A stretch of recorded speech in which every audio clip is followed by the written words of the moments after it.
जय श्री कृष्णा। दर्शक मित्रों, आप सभी का श्री जी एस्ट्रोलॉजी चैनल पर हार्दिक स्वागत है। मित्रों, आज हम बात करेंगे कुंडली में शारीरिक कष्ट और गंभीर रोगों के विषय में कुछ। आजकल महामारी का दौर चल रहा है। वैसे गंभीर बीमारियां तो काफ़ी समय से हैं, लेकिन महामारी ने प्रत्येक इंसान को झकझोर दिया है। प्रत्येक व्यक्ति को इतना डरा दिया है कि वह डर के मारे घर से बाहर निकलने को भी 100 बार सोचता है। और ऐसी बीमारियों से ईश्वर से यही प्रार्थना है कि ऐसी महामारियां न भेजे, ताकि सामान्य जीवन चलता रहे। हम बात करेंगे मित्रों कि कुंडली में जो हमारी जन्म कुंडली होती है, उसमें ऐसे कौन से भाव हैं जिनसे इन रोगों को देखा जा सकता है, समझा जा सकता है। हमारे जीवन में आने वाले जो रोग हैं वो गंभीर हैं या कम गंभीर हैं, क्या समस्या है क्या नहीं है, इन सब बातों को देखा जाता है। और आज हम इन्हें जानने और समझने का प्रयत्न करेंगे। मित्रों, यह जो छठा भाव है, यह रोग का ही भाव कहलाता है। रोग, ऋण और शत्रु का भाव कहलाता है। यह रोगों के प्रवेश का भाव है। आपके जीवन में कोई भी रोग प्रवेश करेगा वो यहीं इसी भाव से देखा जाएगा कि जातक को रोग, कौन कौन से रोग प्रवेश कर सकते हैं और कब कर सकते हैं। क्योंकि इस भाव में जो राशि है, इस भाव का जो राशिपति है, इस भाव पर जिन ग्रहों की दृष्टि है, इस भाव में जिन ग्रहों की युति है, उन सब से यह देखा और समझा जाता है। दूसरा भाव है मित्रों अष्टम भाव। यह षष्ठम भाव, यह अष्टम भाव। यहाँ से मित्रों जन्मजात रोगों को देखा जाता है। इसके अलावा गंभीर रोग जो होते हैं, लंबे रोग जो होते हैं, ज़्यादा ही कष्टदायी जो रोग होते हैं, उनको यहाँ से देखा जाता है।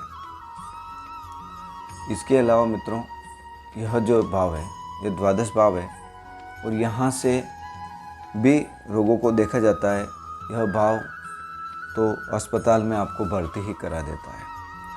आपको अस्पताल में भर्ती ही होना पड़ता है। अस्पताल के खर्चे आपके बहुत सारे होते हैं। तो इस प्रकार यह भाव भी गंभीर बीमारियों की ओर हमें प्रदर्शित करता है। यह जो भाव है मित्रों, यह द्वितीय भाव है।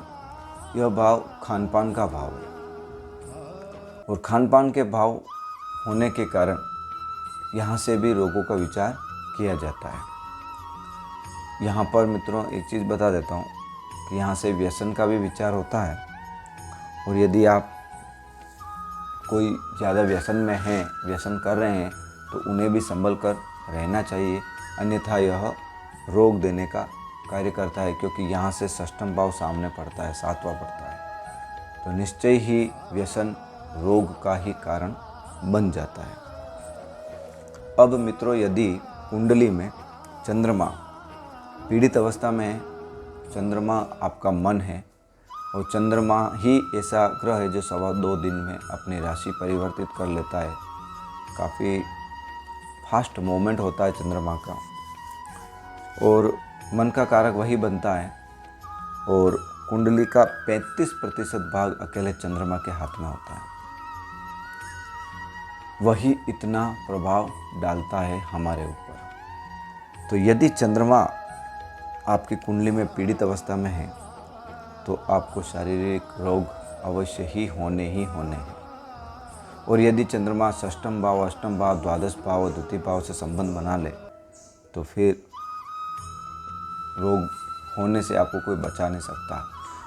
चंद्रमा षष्ठम, अष्टम और द्वादश भाव से संबंध बनाए तो बालारिष्ट योग होता है और वह बचपन से ही होता है। यानी कि जातक बचपन से ही शारीरिक कष्टों से जूझता रहता है, परेशान होता रहता है। तो चंद्रमा सबसे बड़ा कारण रहता है। और यदि चंद्रमा इन भावों में शनि के साथ, राहु के साथ या केतु के साथ युति बनाकर बैठ जाए तो स्थिति अत्यंत गंभीर हो जाती है। और ज्योतिष शास्त्र में जिन्होंने शास्त्र लिखे हैं, ऋषि मुनियों ने, उन्होंने तो या तक कहा है कि यदि यह चंद्रमा सूर्य और मंगल के साथ बैठ जाए तो भी समस्या बढ़ जाती है। और प्रथम भाव को भी देखा जाता है, यह लग्न है, आपका शरीर है, आपका व्यक्तित्व है।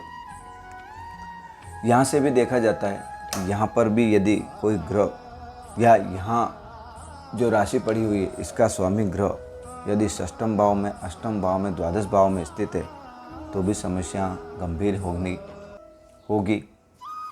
क्योंकि उनको लग्नेश जब षष्ठम, अष्टम, द्वादश भाव में जाता है तो लग्न दोष की स्थिति पैदा होती है, अवयोग बन जाता है। और यह अवयोग शारीरिक बीमारियों की ओर संकेत करता है। और यदि लग्नेश की युति राहु, केतु या शनि के साथ बन जाए तो स्थिति और गंभीर बन जाती है। तो इस प्रकार ये बात भी देखना आवश्यक है कि लग्नेश की स्थिति क्या है, चंद्रमा की स्थिति क्या है, यह देखना आवश्यक है। अन्यथा कोई न कोई रोग, क्योंकि जब लग्नेश इन भावों में बैठता है तो जातक को बचपन से ही कोई न कोई रोग घेरे रहता है, किसी न किसी रोग से वह समस्याग्रस्त रहता है। और यदि वह कुंडली में बलाबल में कमज़ोर हो तो भी यह समस्या आती है।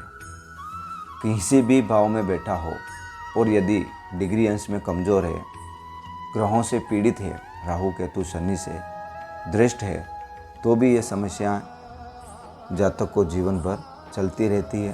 कुछ न कुछ शारीरिक कष्ट जातक को होते रहते हैं। इस प्रकार मित्रों, जो भी ग्रह षष्ठम, अष्टम और द्वादश से संबंध बना रहा है और यदि उसकी महादशा चल रही है तो फिर यह स्थिति काफ़ी कष्टप्रद हो जाती है। और उस महादशा में जातक को महान शारीरिक कष्ट देखने पड़ते हैं। लग्न पंचम और नवम की महादशा चल रही है और यदि वह कमज़ोर स्थिति में है या पीड़ित स्थिति में है तो भी कुछ न कुछ कम ही सही लेकिन शारीरिक कष्ट होते रहते हैं। और ये जो कारण बनते हैं मित्रों, अब इन कारणों का निवारण ये है कि आप लगातार महामृत्युंजय का जप करें।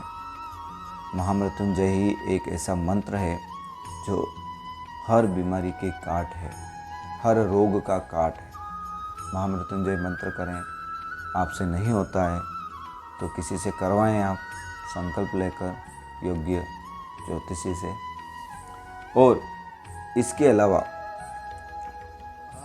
मंगल जनित समस्या हैं, मंगल लग्न से यदि मंगल है और मंगल की समस्या हो रही है या और भी कोई रोग हैं तो महामृत्युंजय के अलावा आप हनुमान जी की भी पूजा आराधना कर सकते हैं।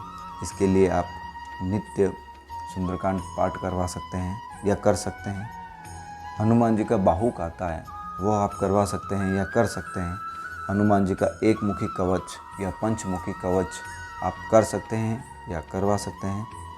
ये पाठ करवाने से निश्चय ही शारीरिक कष्टों में अत्यंत लाभ मिलता है। और यदि मित्रों बचपन से ही यह चलता रहे तो फिर आपको शारीरिक कष्टों में कमी देखने को मिलती है और युवा अवस्था में आपको ज़्यादा समस्या नहीं झेलनी पड़ती, या प्रौढ़ावस्था में या वृद्धावस्था में आपको ज़्यादा समस्याएं नहीं देखनी पड़ती है यदि आप ऐसे उपाय निरंतर करते रहते हैं। और यदि मित्रों लग्नेश अच्छे स्थानों में स्थित है और आपको शारीरिक कष्ट हो रहा है, षष्ठम, अष्टम या द्वादश से संबंध नहीं बना रहा है, तो आप उसका रत्न धारण कर भी उसको बलवान कर सकते हैं और इस प्रकार लग्न दोष की स्थिति को आप कम कर सकते हैं। तो आज मित्रों हमने जाना आपकी कुंडली में शारीरिक कष्ट और गंभीर रोग किस प्रकार कौन से भावों से होते हैं, तो आप अपनी कुंडली खोलिए और देखिए कि आपकी कुंडली में क्या स्थिति बन रही है। यदि आपको समझ में नहीं आता है तो किसी योग्य ज्योतिषी से आप सलाह ले सकते हैं। धन्यवाद।